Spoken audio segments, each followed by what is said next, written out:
Continuamos en directo, sintonía de Onda Guanche Radio, más que palabras, son escasamente 20 minutitos los que pasan de las 12 del mediodía en la Comunidad Canaria. Como habíamos anunciado en el sumario del programa, se encuentra con nosotros la psicóloga Pino Lorenzo López, que es la segunda vez que nos visita.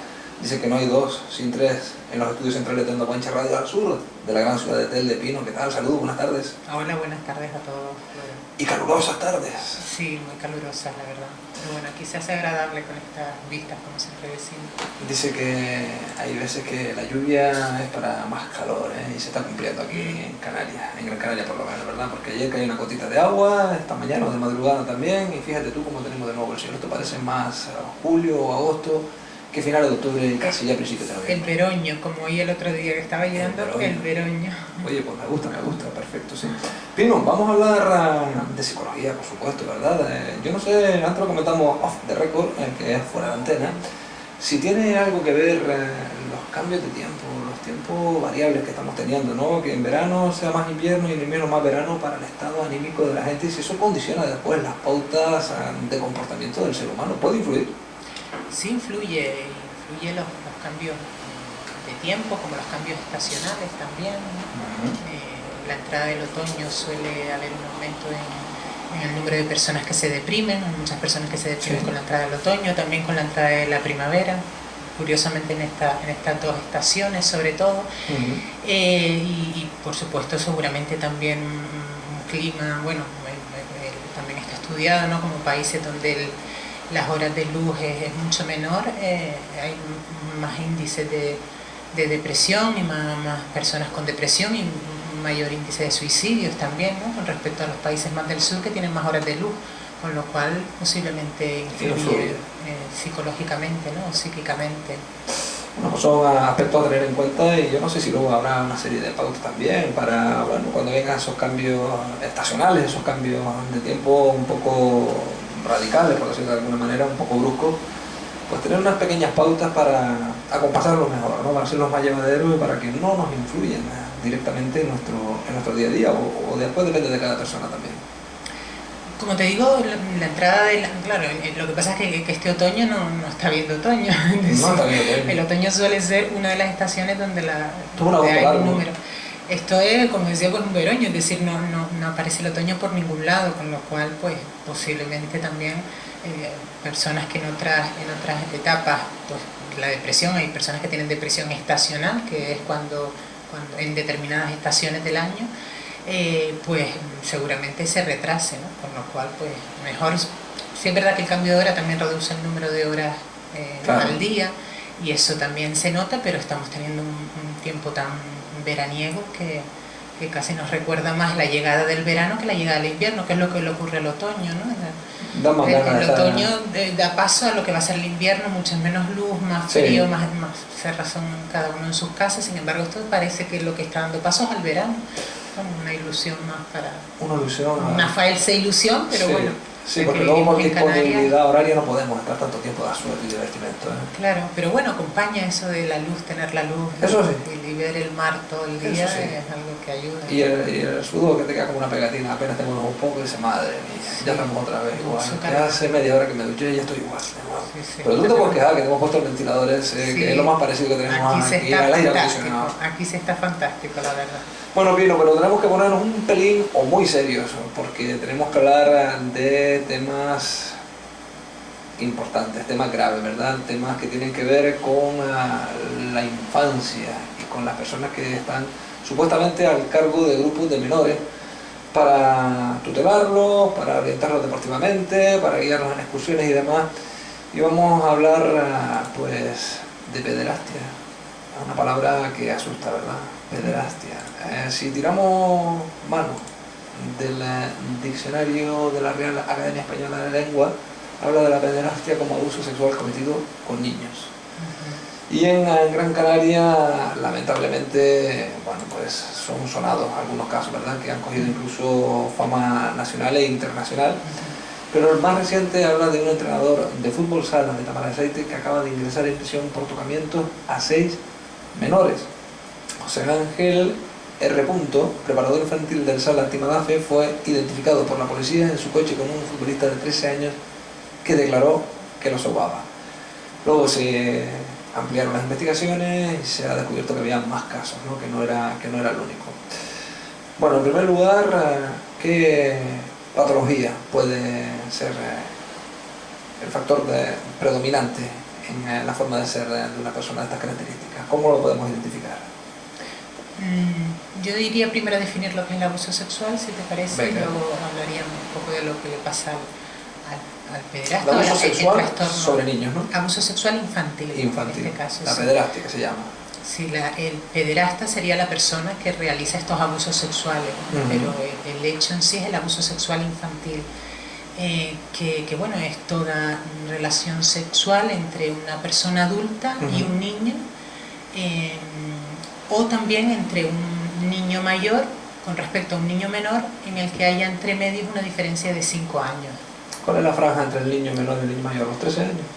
Normalmente se estipula en los 13 años, menor de 13 años, pero hay situaciones en que, siendo a lo mejor teniendo 16 y 17 años, que ya podría parecer que es un menor, pero que ya tiene posibilidad de dar consentimiento, poder tener relaciones sí, porque eso sexuales. es lo que ha aludido este hombre.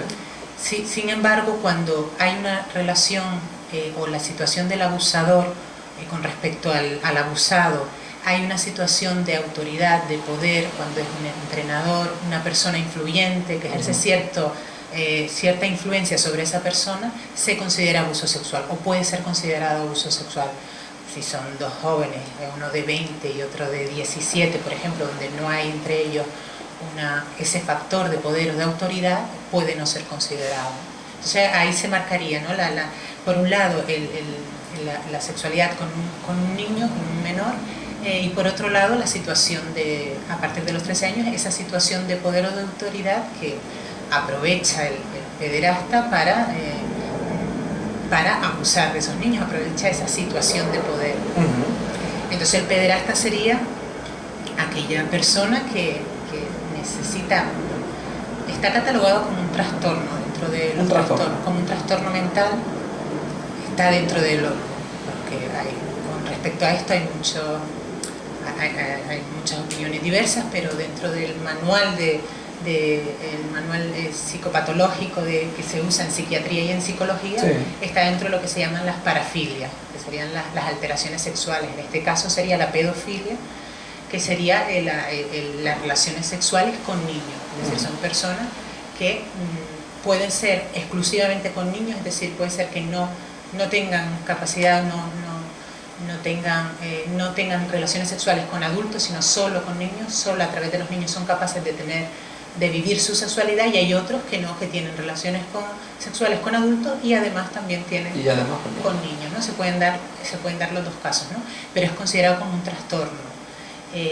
Aún así, aunque sea considerado como un trastorno, es considerado como un delito y bueno, eso todos lo vemos cuando salen estos casos que salen, donde son personas que además socialmente están muy mal vistas. El delito del abuso sexual infantil está muy mal visto y se suele condenar ya no solo la sociedad, sino también luego la justicia cuando se demuestra que ha habido ese tipo de abuso. Entonces, bueno, en los casos estos que quizás se están dando últimamente, que son los casos donde se está produciendo el abuso sexual en actividades, podríamos decir, extraescolares, actividades en entorno, bien sea dentro del colegio o fuera del colegio, pero en actividades fuera del horario escolar, con monitores, educadores, profesores que realizan esos abusos. Podríamos decir, por supuesto, nosotros vamos a hablar de los casos que se producen estas situaciones, no podemos ni generalizar, pero sí es bueno pensar sobre estos temas, sobre todo para aquellos padres que tengan hijos en edades pequeñas, puedan tener en cuenta esto. Claro, es una situación en la que se da cierta confianza a una persona adulta fuera del entorno familiar, donde nuestro hijo, autorizado por nosotros, va a pasar unas horas determinadas al día con esa persona.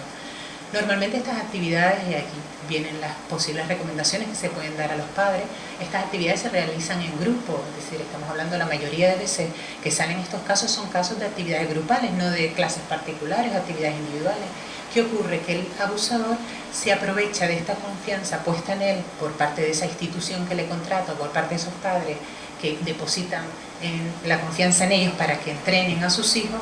se aprovechan de alguna manera de esta situación, o se pueden aprovechar para tener esa cercanía a los menores, para desarrollar esa perversión, en psicoanálisis se dice que es una perversión sexual, desarrollarlo de una manera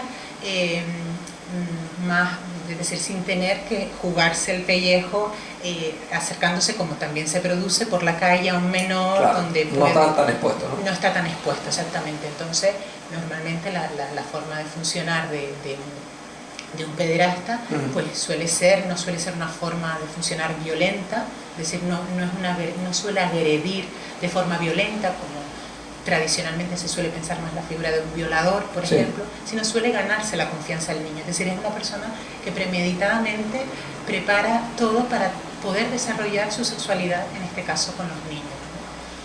Entonces, bueno, pues a veces las recomendaciones que le damos a los padres, pues tú metes o tu hijo está realizando una actividad formativa en grupo, cuando empieza a ver por parte de ese profesor, monitor, educador, una atención especial a tu hijo,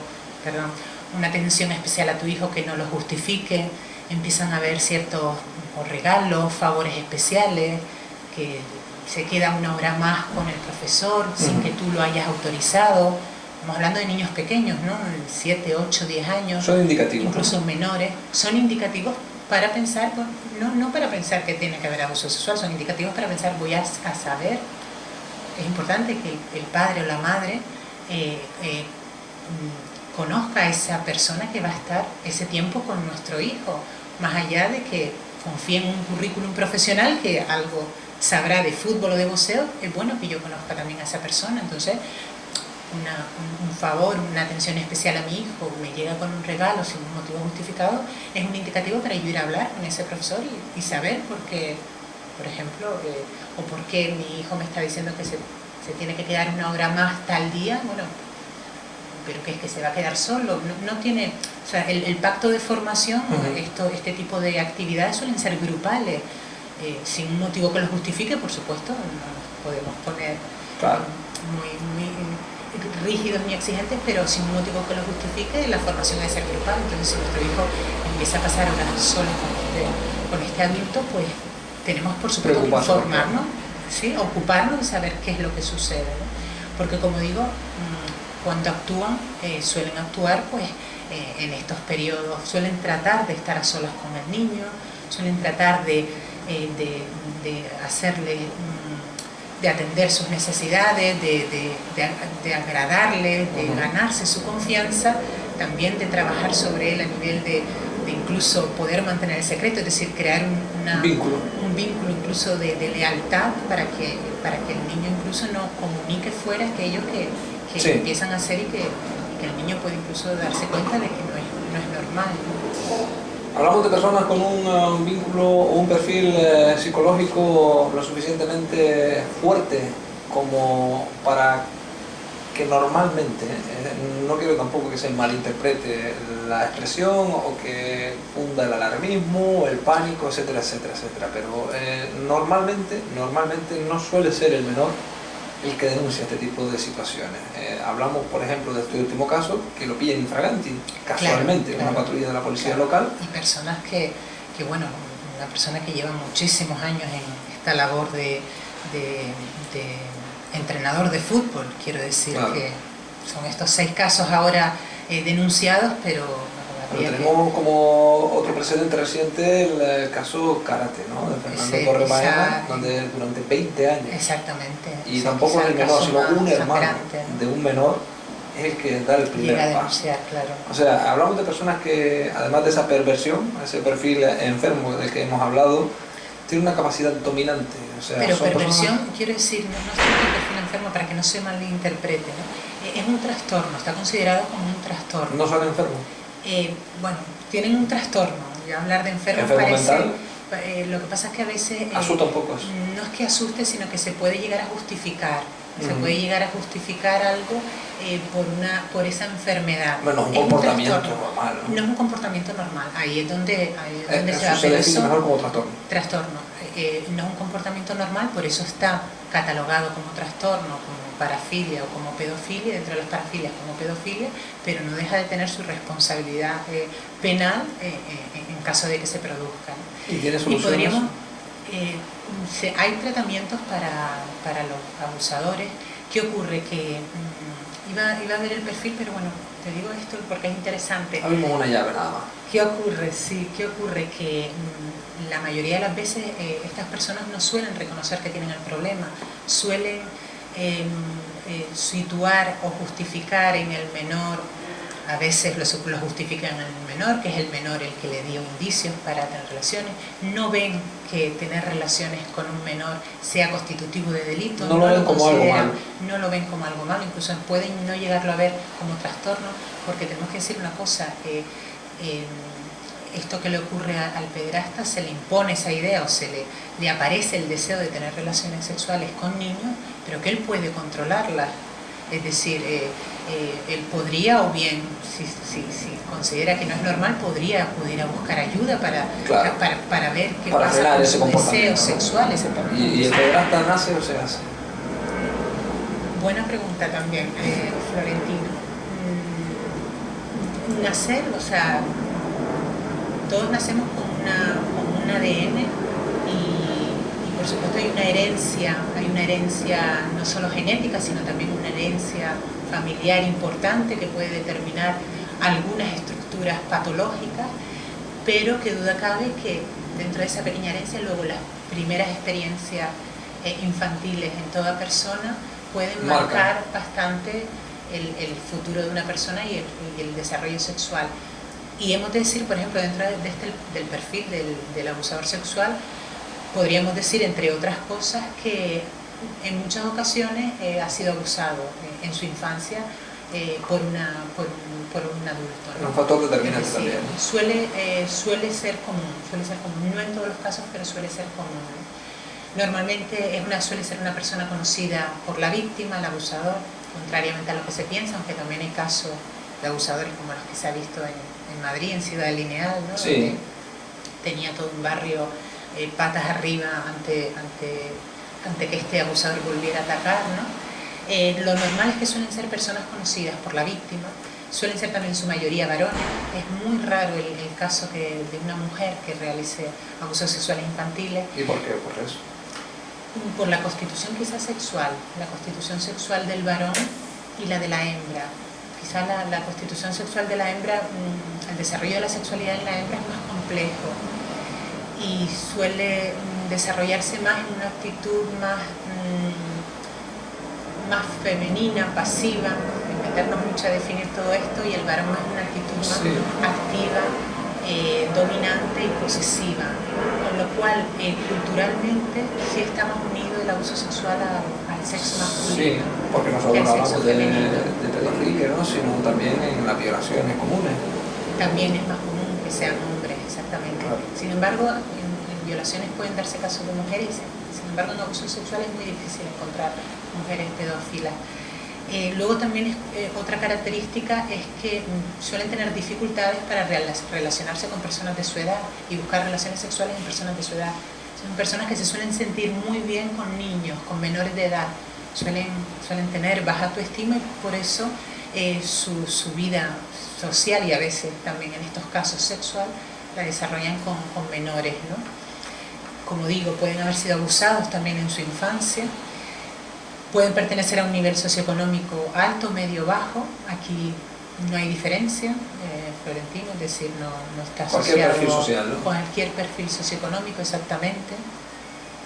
Pueden ser personas totalmente integradas en la sociedad, por eso, como incluso valoradas. Este último caso, el de Tamara Aceite, parece que es una persona, bueno, muy apreciada. Muy apreciada. Decían que en el antiguo barrio donde vivía las personas no dan crédito porque... Es decir, pueden ser personas muy integradas y llevar una vida normal, incluso sexual normal, tener una familia, bueno, sexual normal. ¿Tener una pareja incluso? Tener pareja, tener una familia a su cargo, tener... Ah, ¿también? Sí, por supuesto. Es decir, por eso hablábamos de los casos de personas que desarrollan también... Pero tenga una pareja con relaciones normales con su pareja y demás. Sí, teniendo relaciones adultas con un adulto, y hay normales o no normales, habría que ver cómo son esas relaciones, pero luego teniendo esta necesidad, esta búsqueda o esta, a ver cómo lo decimos, esta perversión para satisfacerse sexualmente a través de los niños, ¿no? Bueno, hemos hablado, vamos a recordarle a los oyentes que hablamos con Pino Lorenzo López, psicóloga, vamos a considerarte amiga de la casa. Muy bien, amiga de la casa. Ya me das ese... El estatus de colaboradora no te lo quiero imponer yo, te lo tienes que ganar tú. No, pero para no condicionarte, Pino. Tú vienes cuando puedes y cuando quieres también, en temas de trascendencia social como este. Y que estamos en la 106.5, 89.2 hablando de cuál es el término correcto, pederastia, pedofilia, ¿la define de la misma manera? Se suelen utilizar los dos, pero en el manual diagnóstico que se usa en psiquiatría y en psicología es pedofilia. Pedofilia. Es pedofilia. Pederastia creo que hace referencia a un término jurídico. Psicológicamente se denomina pedofilia, entonces sería, filia es como amor y pedo sería niño. Pedo quiere decir niño, o sea, sería como amor o atracción hacia los niños. Bueno, ya hemos dado algunos patrones de cómo los padres pueden intuir algunos movimientos, algunas situaciones un poco sospechosas, como el que se quede más tiempo, objeto de regalo de algunas historias y demás. Pero, ¿qué perfil podemos detectar o pueden detectar los padres en el niño? ¿Qué comportamiento ya, independientemente de que pase una hora de más, por ejemplo, que no lo haya pasado? Que se cuide mucho las espaldas, yo no voy a estar con más tiempo del normal con un menor porque puede levantar sospecha. No le voy a hacer regalo porque puede levantar sospecha. Pero sin embargo, sí hay un abuso, una pretensión de abuso. ¿Qué comportamiento podemos detectar en un menor que nos hagan sospechar de que claro, hay un que nos arroje algún indicio, ¿no? de que puede haber algún abuso? ¿Cambia la actitud del menor? Podemos hablar aquí de indicios totalmente evidentes de que hay abuso, y esto sería cuando el niño ya llega con algún síntoma físico, alguna lesión física, es decir, un desgarro, bien vaginal, bien anal, sangrado, un enrojecimiento muy exagerado, con supuración. Podemos decir que son indicios que, bueno, prácticamente hay que llevar al hospital, y con un alto porcentaje de casos suele responder a un abuso.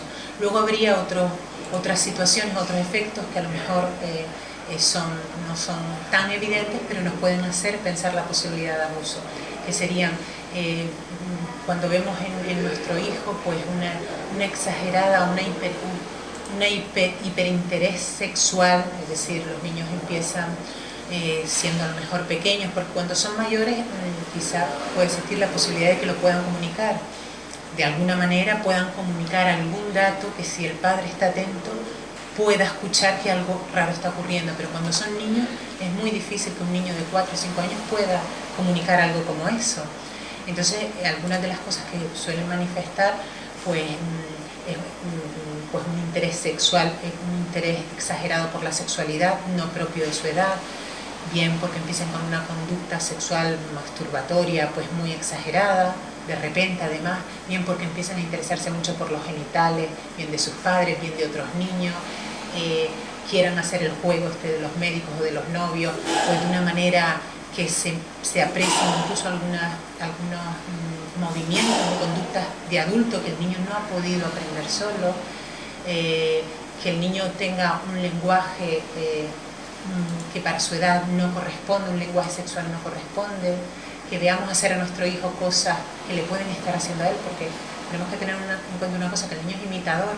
El niño va a hacer todo aquello que le están haciendo a él o que él ve hacer. Entonces, a veces con un animal que tenga en casa, con algún muñeco, pueden ponerse a introducirle cosas por el ano o cosas que es muy difícil que un niño lo pueda aprender. Estos serían entonces como las evidencias no 100% seguras, pero que nos pueden hacer pensar, y que tenemos que, por supuesto, acudir a un especialista si hay sospecha de abuso o si hay una clara idea de abuso. Pues bien denunciar a la policía o acercarnos a servicios sociales y poner el caso en conocimiento para que nos asesoren, porque ya parece que está habiendo un indicativo, ¿no? Y luego estarían otros indicativos que no son propios de una situación de abuso, pero bueno, que si se dan también nos deben hacer pensar, que son cambios de humor en el niño que no respondan a un motivo determinado, un retraimiento muy fuerte del niño de repente, o una hiperactividad exagerada en el niño, problemas ya cuando son un poquito más mayores, que pueden empezar a tener, cuando no ha habido antes problemas en el colegio, que pueden empezar a tener problemas con los compañeros de agresividad o incluso problemas de conductas sexuales con otros compañeros o problemas incluso escolares, ¿no? Que empiecen con un retraso escolar importante. Son cosas que los padres, como digo, todo esto son situaciones que seguramente un padre la ve, se preocupará y querrá saber. A veces pueden ser indicativos de que algo le está pasando al niño, ¿no? O miedos, o aparecen miedos a ir a sitios determinados o a personas determinadas, aparecen miedos muy intensos o fobias muy intensas a determinadas cosas. Y con respecto a esto viene también otra recomendación que a mí me gusta decirle a los padres, que es que una cosa que pueden los padres hacer con respecto a sus hijos, con respecto a estos miedos intensos que puedan tener, es no obligar al niño a hacer algo que no quiere, como forma también de que el propio niño sea el que pueda parar en un momento dado un abuso sexual, que lo puede parar. Como no acudir, por ejemplo, al entrenamiento. Eso sería una situación extrema. Hay otras formas de prevención, porque si no hay una causa todavía, o solo es una sospecha, o no, bueno, puedo hacer que el niño no vaya, pero vamos a hablar de la prevención, es decir, antes de incluso darse cualquier circunstancia que me haga sospechar que mi hijo puede ser víctima de abuso sexual. De prevención del propio menor, que el menor pueda detectar. Que el menor pueda realizar, es decir, no solo los padres tienen aquí cosas para hacer, sino también los padres pueden enseñar a sus hijos algunos pequeños trucos. ¿Y qué podrían ser? Como por ejemplo, esto que decíamos, dejar también permitir a nuestros hijos que si no quieren irse con una persona, si hay una persona que por lo que sea les da miedo, no quieren ir a un sitio, no obligar a los niños a hacer algo que no quieran, aunque se los pida un adulto. A veces por educación, como la típica situación esta de un adulto va a besar al niño y el padre le dice, no, bésalo, dale un beso. Bueno, si el niño no quiere besar a un adulto, hemos de ayudarle a que él aprenda también a decir que no pasa nada, no debemos mandar mensajes que luego ante una situación de una petición inadecuada, el niño, como proviene de un adulto, puede confundir. Entonces, el niño perfectamente puede decir no a un adulto, a un niño mayor, a algo que no es adecuado, y si el niño no quiere dar un beso a esa persona, pues que no se lo dé, un niño.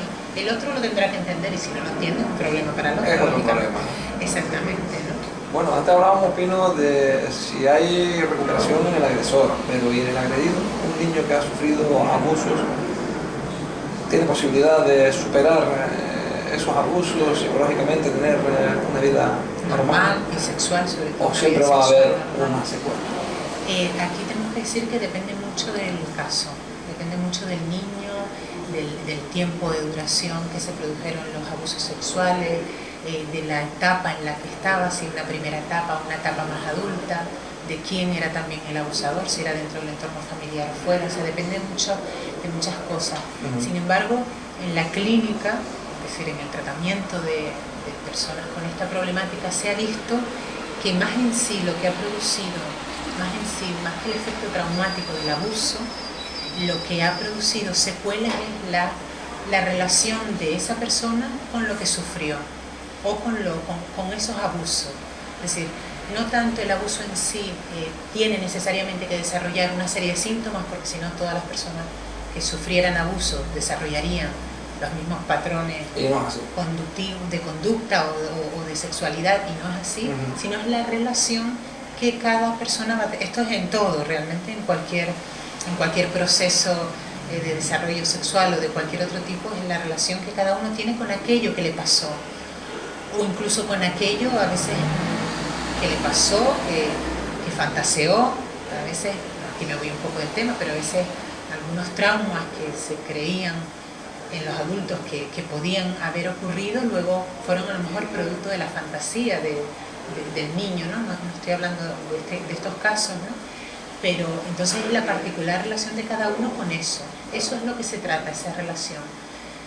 Hay personas pues que sí tienen luego verdaderos problemas para tener relaciones sexuales en su vida adulta, teniendo incluso incapacidad total para la relación sexual. ¿Por rechazo?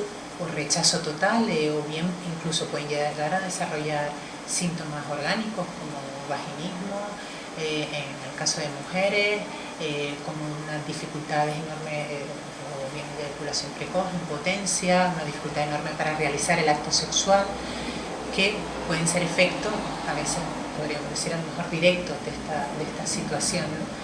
Esto en el caso de la sexualidad, del desarrollo de una sexualidad normal, que como digo, puede haber casos que luego no, que consigan tener una sexualidad normal. Por eso digo, va a depender mucho del caso y de distintas circunstancias.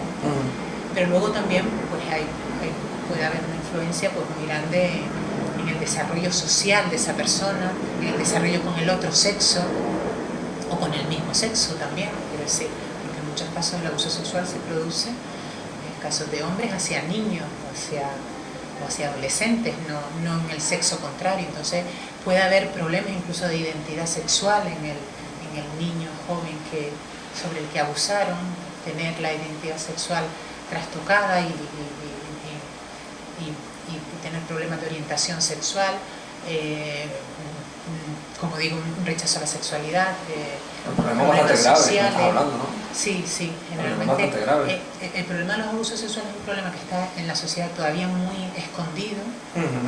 No se habla mucho de estos temas, se hablan en las noticias, hay pocos espacios donde se hable o donde se prevenga de estas cosas, ¿no? Yo, por ejemplo, ahora estoy tratando de hacer unas charlas preventivas para padres sobre abusos sexuales infantiles en estas circunstancias de las que hablamos, ¿no? Charlas preventivas. Charlas preventivas. ¿En centros educativos? Exactamente, en centros educativos, en colegios, sí, en eso guarderías. Yo creo que es determinante y que yo creo que debería ser hasta obligatorio. Pues yo creo que sí, porque la prevención... Porque la palabra obligatorio igual no es la más apropiada, pero... Sí, porque ya... Muy recomendable, ¿no? Muy recomendable, altamente recomendable. Altamente recomendable, sí. Porque estamos hablando de una vida que se puede estropear, ¿eh? Claro, es el desarrollo sexual. Piensa que la sexualidad nos acompaña toda la vida, entonces la sexualidad es muy importante, entonces también el desarrollo sexual.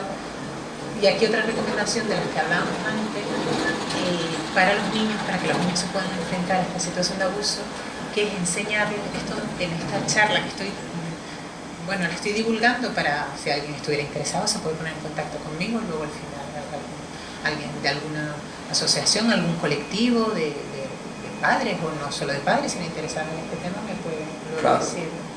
Porque algunas de las cosas que en esta charla quiero trabajar es cómo los padres pueden enseñar al niño lo que puede o no, lo que puede dejarse o no dejarse tocar por una persona, por otra persona o por otro niño.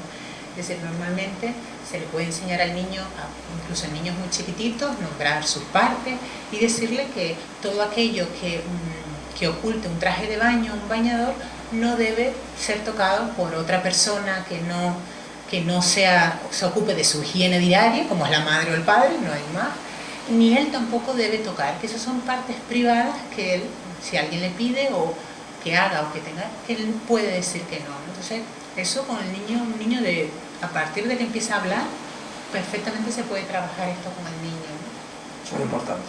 Es muy importante porque a lo mejor el propio niño, porque si vamos al perfil del abusador, Florentino, nos damos cuenta que es una persona, como decía, que no hace una agresión física o violenta, sino normalmente se trata de ganar al niño. Entonces, sí, a veces esos abusadores buscan unos perfiles de niños más dóciles, con más capacidad, más influenciables. Entonces, sí. Con problemas incluso de ámbito familiar. Familiar, por supuesto, claro, o donde a lo mejor la despreocupación de los padres puede ser mayor, ¿no? Pero si un niño, es raro que si un niño dice no a un adulto, tiene mayor seguridad, tiene ciertos conceptos de lo permitido y de lo no permitido, tiene ciertos conceptos con el secreto, porque luego también está el tema del secreto, guardar el secreto para que nadie se entere. Si tiene algunos de estos aspectos trabajados, y en este caso los padres son los principales que pueden trabajar estos aspectos, el niño va a decir que no, y ahí el abusador se va a echar atrás.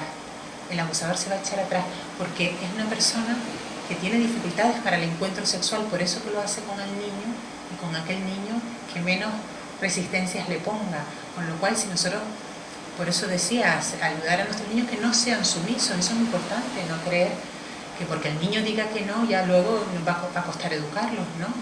Y esto ya no solo para el abuso sexual, sino para otras situaciones en su vida. Bueno, ¿y cómo pueden contactar con Pino Lorenzo para estas charlas o para cualquier ampliación de la información que estamos ofreciendo hoy sobre este caso tan delicado de la pedofilia? Pues se pueden poner en contacto conmigo a través del teléfono 619 22 81 60 o también a través del correo info@pinolorenzo.com. Y luego dentro de mi página web, que tengo un blog, pues también tengo algunos artículos sobre este tema. La página web es pinolorenzo.com. Ahí hay bastante más información también sobre las cosas que hago. Y bueno, y ahora en ese momento, como mira, justo era hablar de este tema y es una charla porque me han llamado de varios medios de comunicación para hablar de este tema, entonces pensé, bueno, parece que la gente está muy interesada por este tema, pero es que si eso no se empieza a trabajar desde donde, pues, donde principalmente están los niños empezando o donde empiezan a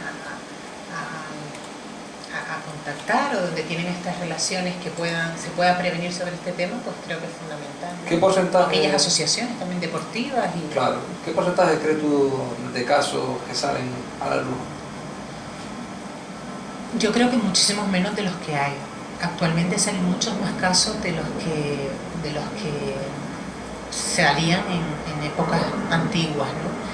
El tema del abuso sexual es un tema que se ha ido criminalizando, por decirlo de alguna manera. Antes había muchísima más permisividad, aunque siempre ha estado la ley del incesto, y aquí nos vamos a lo mejor a temas familiares, porque quizás donde el abuso sexual ha sido más, hoy no lo hemos tocado, pero puedo hablar un poquito, donde el abuso sexual ha sido más frecuente, ha sido en el entorno familiar, dentro del propio familiar. En el ámbito familiar. En el ámbito familiar, por parte del padre, de la madre, de un abuelo, una abuela. Fuerte es uno, más fuerte es el otro, ¿no? Sí, y yo diría más complejo, más difícil de detectar y de asimilar incluso. Y de asimilar. Por el entorno, ¿no? Exactamente, por el entorno y por la propia víctima.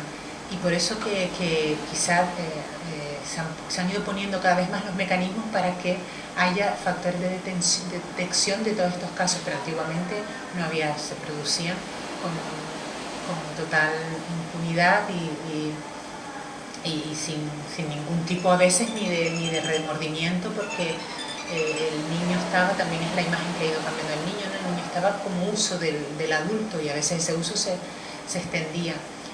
Y aquí voy a decir una cosa que me hizo llevarme las manos a la cabeza, pero de todo hay.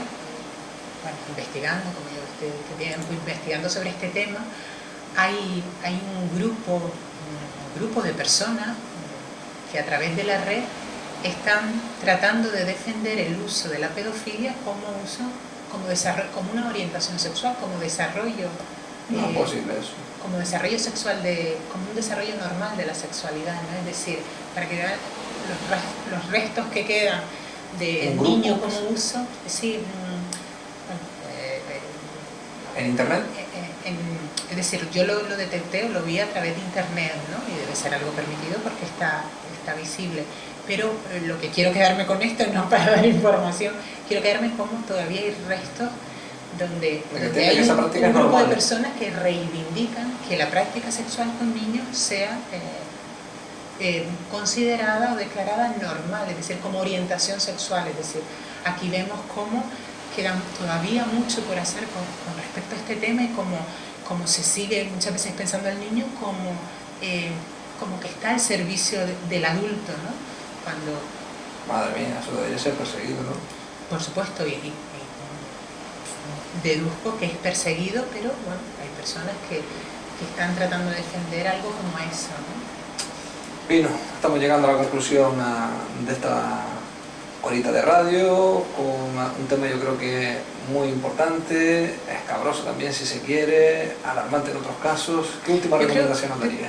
Vale, esto de escabroso me gustaría, yo creo que escabroso es por lo oculto que está, con lo cual cuanto más hablemos, porque a veces la palabra escabroso puede llevarnos a no querer, vamos a no hablar porque es escabroso. Yo creo que se piensa como escabroso por lo oculto que está y por lo poco que hablamos de este tema y por lo poco que se habla también incluso en entornos educativos, ¿no? Entonces, cuanto más hablemos de este tema, vamos a ver, es algo que nos suele alarmar, pero que ocurre y de lo que hay que hablar, y como otros temas que salen a la luz y de los que hay que quitar todos esos calificativos para hacerlo visible, para saber que eso está pasando. Claro. Y no solo pasa cuando llegan los medios de comunicación, sino pasa muchísimo más. Entonces, cuanto más le quitemos de ocultez a más quitaremos también todo ese miedo que nos da hablar de este tema, que es humano. Por otro lado, quiero decir, la persona que comete sí, esto está como la corrupción, es humano, es decir, por ejemplo.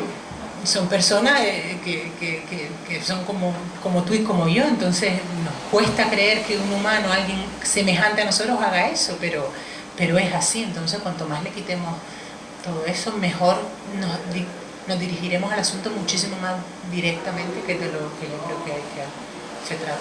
Nos quedamos con ese mensaje entonces de divulgar la información, de prevención, que yo creo que es lo más importante, y detención, ¿no? Y detención, exactamente, por supuesto, y luego tratamiento, ¿no? Sobre todo esos dos aspectos. Pino, ¿de qué manera concluye? Dándote las gracias. Generaliza una última visión a modo de resumen de lo que hemos englobado hoy para todos aquellos padres que nos están escuchando ahora mismo, hermanos mayores, que también tienen un aspecto importante porque suele haber más confidencialidad, ¿no?, entre hermanos. También a veces los hermanos mayores pueden ser... Bueno, en el caso de Carete lo denuncia un hermano, ¿no?, de una de las personas, un hermano, una hermana, no me recuerdo. Yo diría que sin